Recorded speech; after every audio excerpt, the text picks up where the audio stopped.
What's up, food geeks? Chef Nikki here, back with another episode of Nikki Talks Food. Today I'm at Brown's Kitchen in Tallahassee, Florida. Today we're gonna cut up this whole tenderloin. This is a whole filet mignon tenderloin. I'm not gonna wax poetic too much about, the ins and outs of how to cut meat, and I'm gonna drop some knowledge on you guys. Okay, so there are 3 grades of beef to buy in a grocery store.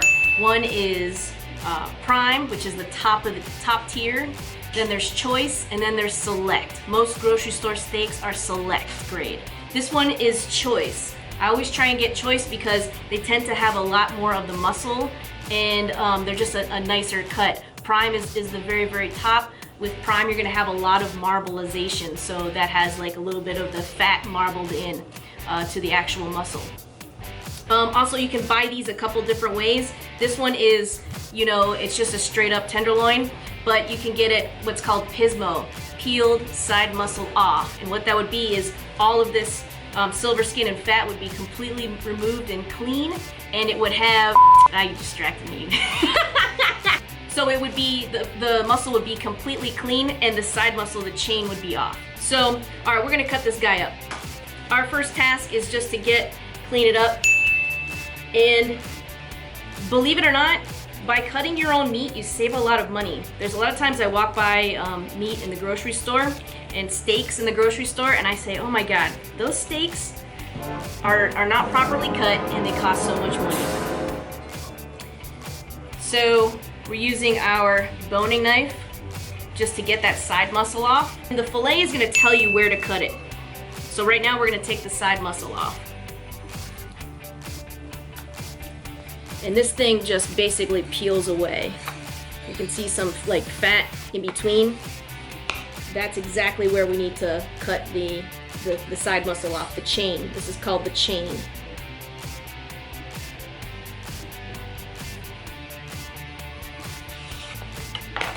All right, so we're gonna deal with that guy later, and we're gonna get a lot of meat out of that. Next thing we have to do is clean up the bottom.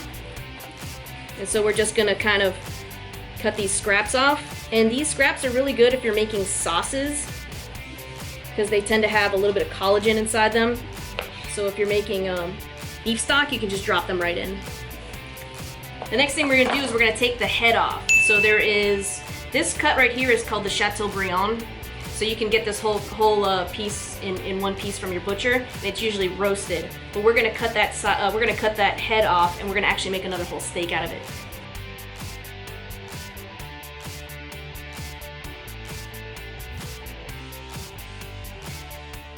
Okay, so that is the head, and we can get at least 3 more steaks out of this. All right, so now we're just gonna get the silver skin and that little bit of fat.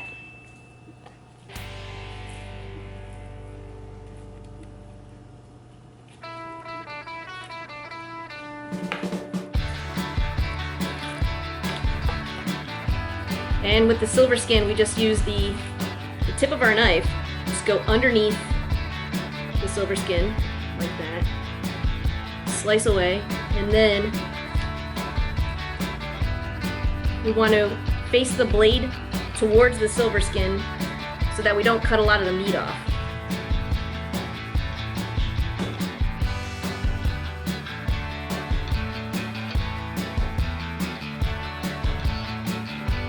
Alright, so this is a clean tenderloin. Now we're gonna deal with the head. And these scraps right here, this silver skin, I would put that right in a stock pot and extract all that collagen.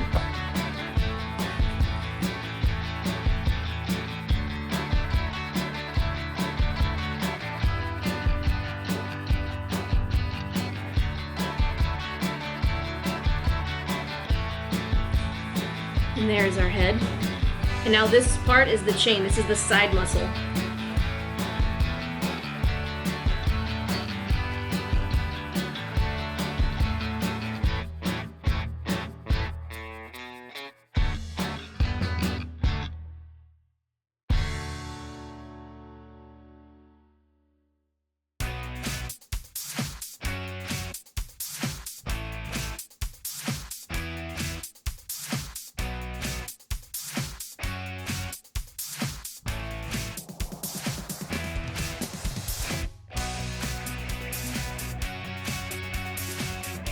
All right, so now we're gonna see how many 6-ounce filet mignon medallions we can get out of this whole tenderloin.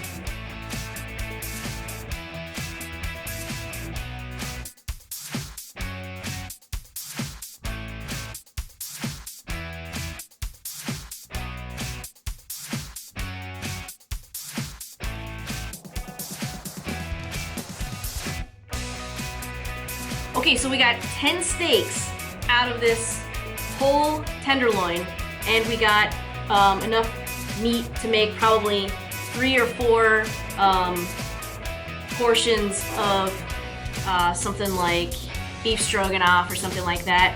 So, or you can skewer these guys and grill them up. The tips, these are called fillet tips. So this tenderloin cost $75, and we got 10 steaks and enough to make another whole meal out of this tenderloin. So that's a pretty good deal. Okay, so if we don't add in the actual tips, that's $7.50 per steak. And then we have another whole meal right here, or maybe even 2 or 3. Thanks for watching, guys. If you like my show, hit a thumbs up, leave a comment down below. Don't forget to subscribe and hit the little bell. Thanks, guys. You can now resume normal activities.